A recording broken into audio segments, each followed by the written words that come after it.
Mori, ngayon pa lang, congratulations na. Kasi napag-usapan natin to during December Avenue.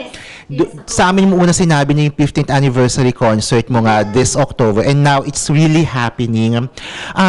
Sinong Mori ang aabangan namin sa anniversary concert mo sa Araneta Coliseum? Oh my gosh.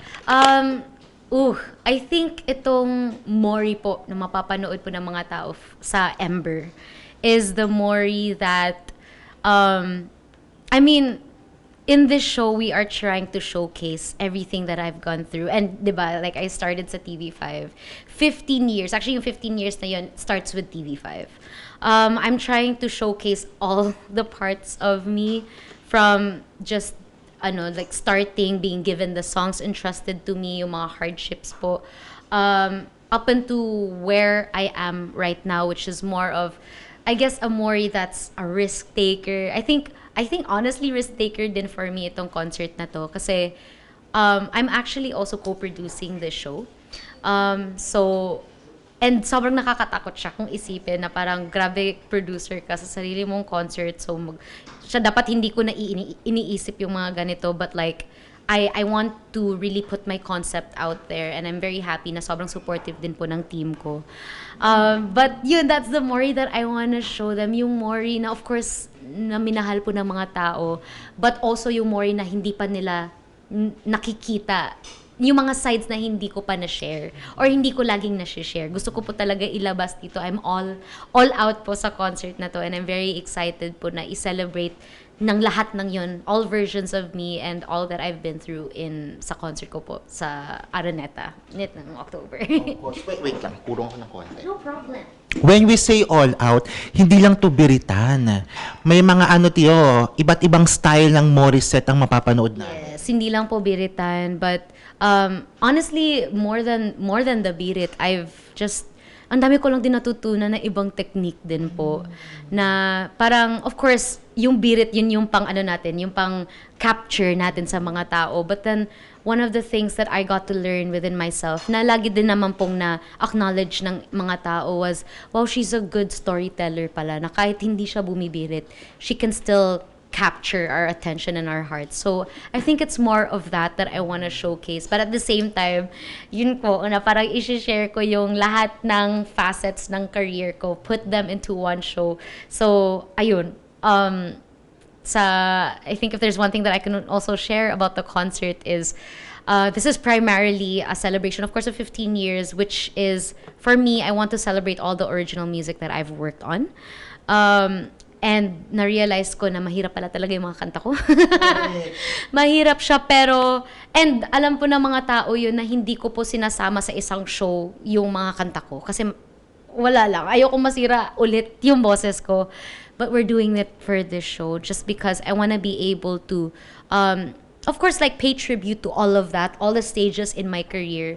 But at the same time, yung parang, this is probably gonna be one of the last times na makikita nila ako na all of these original songs and all of these hard songs are all in one show. Wow, grabe. Wait lang, Mori, is this your first time producing and performing a concert all at the same time? Yes.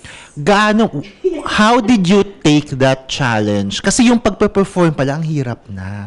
Siyempre, ibang bagay na yung pagpo-produce. Paano mo pinagsabay yun and how are you taking the challenge? Ay, nako po. I think what I can say is ang daming learnings. Marami akong na-realize, but ultimately, marami kaming mga naging challenges po, definitely. Pero I'm just very grateful I have a team. Everyone just really wants me to succeed and wants the show to succeed. So everyone's just been so supportive. And I think it really does take the right team to be able to push you or propel you sa kung anong gusto mong ma-achieve for yourself. I'm just very, very grateful kasi I have the concept, but then like, 'di ba, everything else na kailangan mo to be able to create a concert, I only know a handful of stuff. And so I'm grateful sa collaborators ko in this concert, primarily, of course, Gabi na Naman Productions. They've been helping us so much. But also my record label and my management, which is Underdog Music. They've just been super supportive and very positive sa lahat ng gusto kong gawin, na push lang talaga sila. I mean, and we're also a very new company, so this is also a big step for them. But sabi ko, as long as we're able to pull this through after October, or maybe even after we tour the whole thing, hopefully, yun pa lang na nagawa natin yun, sobrang success na yun for all of us. So I'm very proud of my team, and I'm very excited na mapakita namin lahat ng tinrabaho namin for years for this concert this October. Padayon ba, Day? Correct. O ito naman, speaking of parang this year is really Morissette's year. Kasi bukod sa aabangang concert, ngayong taon din talaga nilabas yung movie mo, na Song of the Fireflies, of course. At grabe yung pagmamahal at pagtanggap sa first acting stint mo. Sobra yung pagmamahal nila. So, quick reaction lang na kasama yung pelikula nyo sa pagpipilian para maging representative ng Philippines sa Oscars. Opo. I'm just very, very grateful po sa recognition po na binigay sa film namin. As we always say with Culture Teen Productions, who are the producers of our film, we are a very small film compared to, I guess, our competitors that we are going against for the Oscars. But syempre, we're in full support of all of the films, kung kahit sino mang makapasok. But we're just very, very grateful na there was such great reception towards our film. The recognition that we got, the recognition that not only I got also as an actress, but even si Miss Rachel, si Noel Comia. We're just very, very grateful po. And syempre sa lahat po ng tao, mga kapatid natin, and kapamilya, and everybody, kapuso, who took the time to catch our film in cinemas. Kasi yun nga, muntik nang hindi mailabas talaga yung film namin. 'Di ba? Pandemic pa dapat yun, pero we're happy na nailabas namin. Maganda yung reception, and ngayon it's being considered for Oscars. That's major. We're really just trying to also help push the story of the Lobok Children's Choir, which is, for me, they're another reason to be proud to be Filipino. They really embody Filipino resilience. They're very simple dream, pero napakagaling music, 'di ba? And so, whoever gets chosen, I mean, it's already going to be a win for the Filipinos, for everybody, regardless if it's our film or anyone's. There's so much to celebrate for, and so we're in full support. But ultimately, yan, we're very grateful po na na-consider kami. Wait lang, ang dami na nagtatanong kasi sobrang hinangaan yung pag-acting mo doon. You won sa America and other international film festivals. Tuloy-tuloy na ba ang pagpasok ni Mori sa acting aside from singing? I mean, you would know, I also started sa TV5 doing a lot of mga acting stints po. It is something that I also enjoy, pero for sure hindi ko talaga mapag-iwanan yung music. It's really just case to case if there's another great material, kasi 'di ba, it does take a lot of energy to be able to, I mean, I don't know how other artists do it who are multitasking music and acting at the same time, kasi mahirap talaga siya, I realized. But if it just takes if it's the right material for me, then go full support. We will try to deliver it as much as we can. I did enjoy doing Song of the Fireflies, kasi I mean, we were in Bohol for a whole month, and just the whole environment and experience for me was very, very good. We were well taken care of, and galing nung kids. Kaya masaya lang kami. Ayun, so I'm very, very happy. Wait lang, syempre bago yung major concert mo, mapapanood ka ng mga kapatid at kapamilya natin sa England. For ASAP England, anong aabangan sa'yo at sa mga kapamilya at kapatid natin for ASAP England?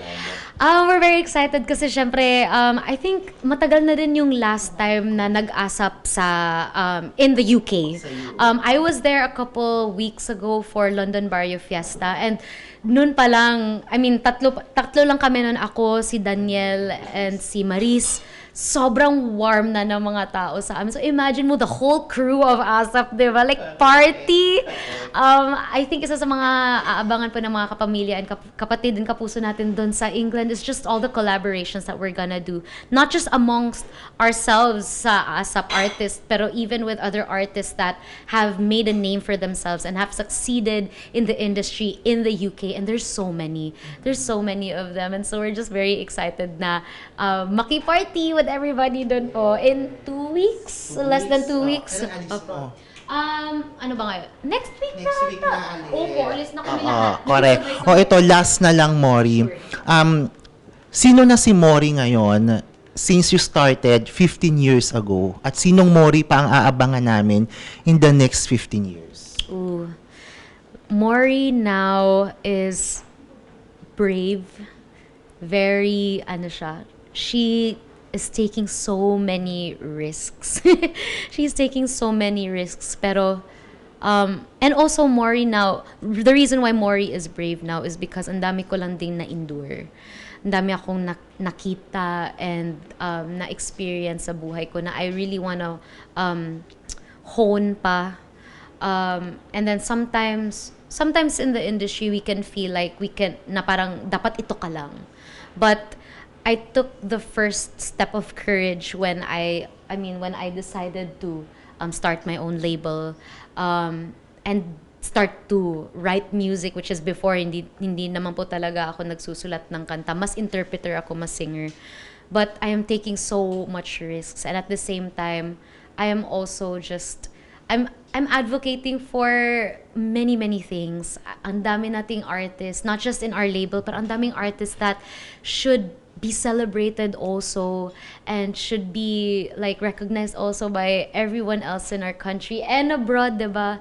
And on top of that, ako, isa sa mga advocacy ko nga is to push for Vismin pop music. Kasi I mean, like, marami sa nakikita natin ay yung mga nandito lang sa Manila. Imagine where I'm from, sa Cebu, diba? Sa Visayas, sa Mindanao, ang dami po. And so, yun, I'm not taking the usual steps or the usual route where everyone is on and taking, but I want to make a path. I want to make another path for other artists who probably have the same goals and dreams as me. And so we're all just helping ourselves, each other, diba? We're helping all of the other artists and each other just make we already have a great industry. We have so much talent in our country. How can we push for that pa?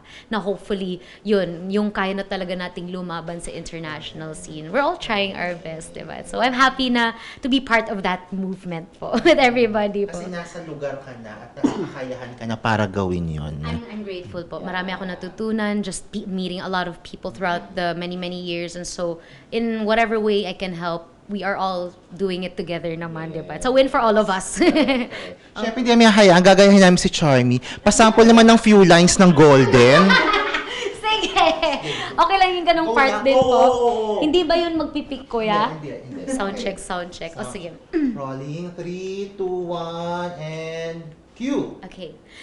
No more hiding, now I'm shining like I'm born to be. We're dreaming hard, we came so far, now I believe we're going up, it's our moment. Yun. Oh my God! Thank you, Mori! Thank you po.